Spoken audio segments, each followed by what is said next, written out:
Je peux vous en poser une, si vous acceptez. Avec grand plaisir. Il est dit que au maximum, un témoin mettait une journée pour arriver au Beth Din et faire sa déclaration d'avoir vu la nouvelle lune. Que le Beth Din déclarait après interrogation, si c'était juste après ou pendant Minra, il déclarait le lendemain que c'était la nouvelle lune, que c'était le Rosh Chodesh. Et il fallait encore qu'un émissaire ou ce même témoin retourne d'où il venait, c'est-à-dire mettre à nouveau une journée pour arriver. Et donc, quand il sera arrivé de sa destination de départ, Rosh Chodesh sera fini. Oui, alors c'est vrai, Rosh Chodesh sera fini, mais de l'autre part, Rosh Chodesh, c'était célébré principalement dans le Beth Amikdash. Ça veut dire comme ça. On avait vu dans le début du chapitre, c'était la loi qui disait dans quel mois est-ce que les témoins ont le droit de transgresser le Shabbat pour venir et témoigner sur la nouvelle lune. Alors, on a dit qu'il y a une différence entre l'époque où le temple était en place et l'époque de l'exil. C'est écrit que dans l'époque de l'exil, c'est uniquement pour le mois de Nissan et Tishri, dans lequel on a les fêtes, donc il faut établir les fêtes. Tandis que lorsque le Beth Amikdash était là, c'était pour tous les mois, vu qu'il fallait établir quel jour est-ce qu'on va sacrifier le Korban Moussaf. Alors, c'est vrai que ce témoin-là qui va faire le voyage, il va revenir après Rosh Chodesh, il aura pas célébré Rosh Chodesh chez lui à la maison, oui. Mais ça, c'est secondaire face à la célébration de Rosh Chodesh dans le Beth Amikdash, qui était vraiment prioritaire, vu que là-bas, il y a une vraie différence qui est critique, c'est le Korban Moussaf, c'est le sacrifice supplémentaire. Est-ce que je le ramène ou je le ramène pas?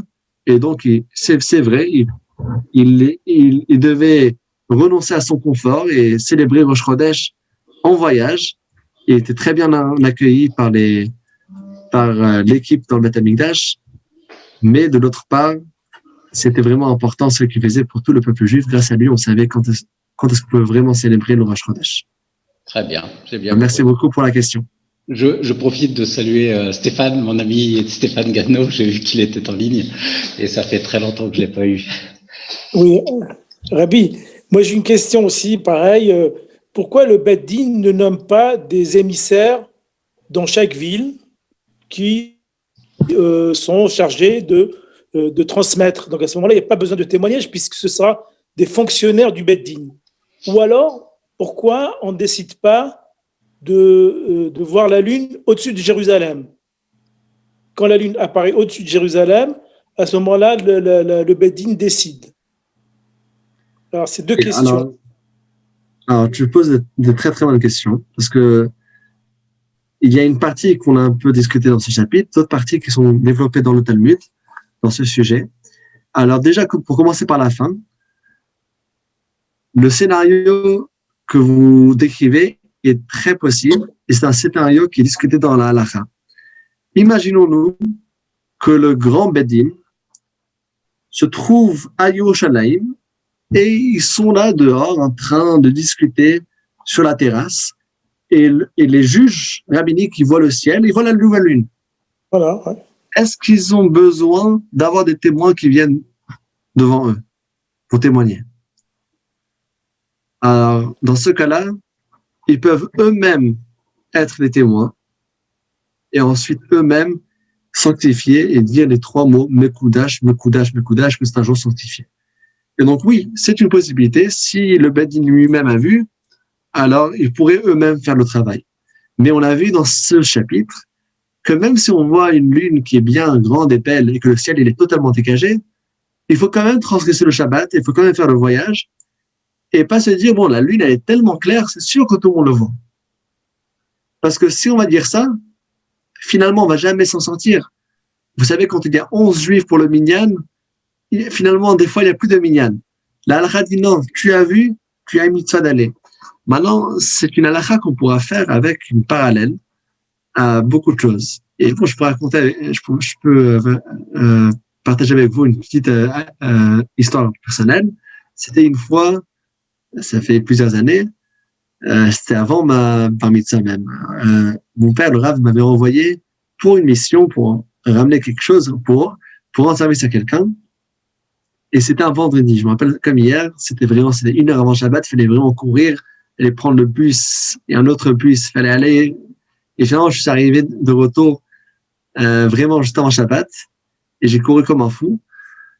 Mais je suis arrivé là-bas et il s'avère qu'il y a déjà une autre personne qui a déjà arrangé tout ce qu'il fallait. Alors bon, j'étais un peu déçu. Je dis bon, j'ai fait tout cet effort pour rien.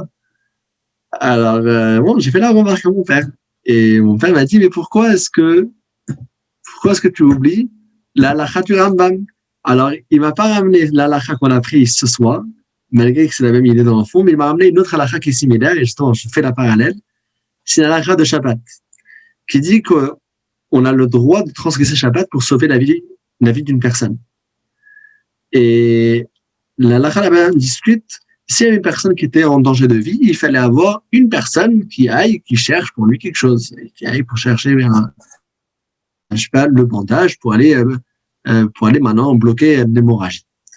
Et il y a 10 personnes qui sont allées, ils ont couru de tous les sens pour aller, et il dit qu'ils arrivent de retour un après l'autre avec le bandage. Alors, le premier, il a sauvé la vie d'une personne, mais les 9 autres personnes, on n'avait pas besoin d'eux. A priori, ils ont transgressé le Shabbat. Dit le Maïmonide, non. Même s'ils étaient 1000 personnes, non seulement que personne n'a transgressé le Shabbat, mais puisqu'ils ont tous couru faire la mitzvah, ils ont tous fait la mitzvah. Et donc, c'est pareil ici aussi. De sanctifier la nouvelle lune, et finalement tout le calendrier juif avec toutes les fêtes juives, tout ça, ça dépend de nous, ça dépend du Ham Israël. Et donc, c'est notre mitzvah, il ne faut jamais la rejeter sur une autre personne. Théoriquement, le Beddin peut voir tout seul. Mais s'ils n'ont pas vu, c'est la responsabilité de chacun. Et c'est pour ça que la halakha dit que chacun qui voit, c'est à lui de courir et d'aller sanctifier la nouvelle lune. D'ailleurs, il y a une chose très intéressante qui est dans la prière des fêtes, qui est différente de la prière de Shabbat. Quand on fait la tfila de la Hamida, alors il y a quelques mots qui sont là pour clôturer la bracha qui est rajoutée pour les jours de Shabbat et de fête. Dans la Hamida, il y a des brachot traditionnelles du début, les 3 premières, les 3 dernières, qui sont les mêmes que durant la semaine, mais il y a toujours la bracha la 4e bracha de la Hamida, qui est une bracha qui est spéciale pour la fête. Et cette bracha-là, quand c'est Shabbat, on termine Baruch ata Hashem mekadesh ha-Shabbat ve-Israël. Toujours quand on parle de Shabbat Israël, on parle de Shabbat et Israël.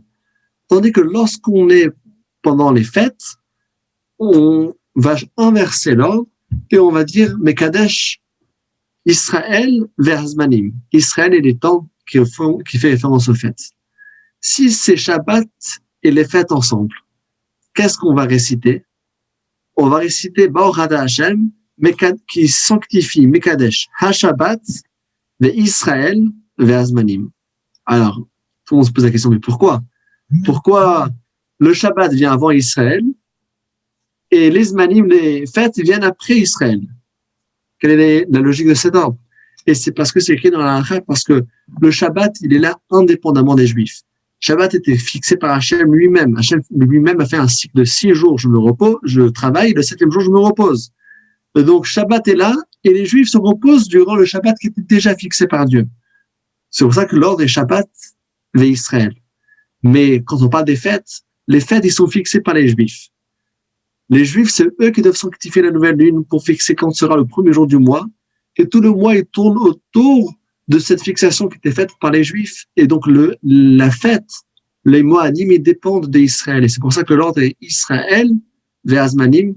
Et si c'est Shabbat et fête, ce serait Shabbat vers Israël vers Zmanim, puisque ça dépend de nous. Et même le calendrier, on va voir bientôt dans, je pense que le chapitre 7, on va voir ça bientôt, que même le calendrier d'aujourd'hui, c'était aussi fixé dans le fond avec les mêmes règles qu'on voit qui sont les règles de base de la Torah, avec la sanctification de la lune et avec le Beddin qui le sanctifie, le calendrier qu'on a aujourd'hui, malgré que ça ne vient pas par des témoins chaque mois, mais dans le fond, ça a la même idée. On va le développer dans les prochains chapitres du Maïmonide, très intéressant comment le calendrier, c'est pas le compte de jours, mais dans le fond, c'est exactement la même halakha, vu que c'est comme ça qu'Hachem voulait de base qu'on établisse le calendrier juif.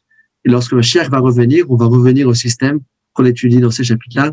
Ce sera vraiment du mois par mois, voir la lune, courir au Bedin et faire la mitzvah de sanctifier la nouvelle lune. J'espère que j'ai répondu à la question. Ou peut-être qu'il y a encore des détails. Oui. Clair et net. Chazak Obaor. Merci beaucoup. Merci. Alors, un grand bravo à tous et rendez-vous demain soir. Alors, oui, je voulais juste faire un petit sondage avec vous. Vu qu'on va bientôt rentrer dans les différents...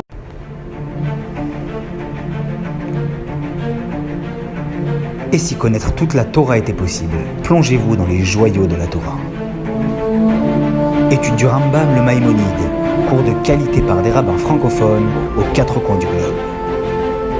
Un chapitre chaque jour, à raison de 20 minutes, pour finir en moins de 3 ans l'apprentissage de la Torah. Relevez le challenge, tous les soirs en direct à 20h30 ou 21h30 heure israélienne.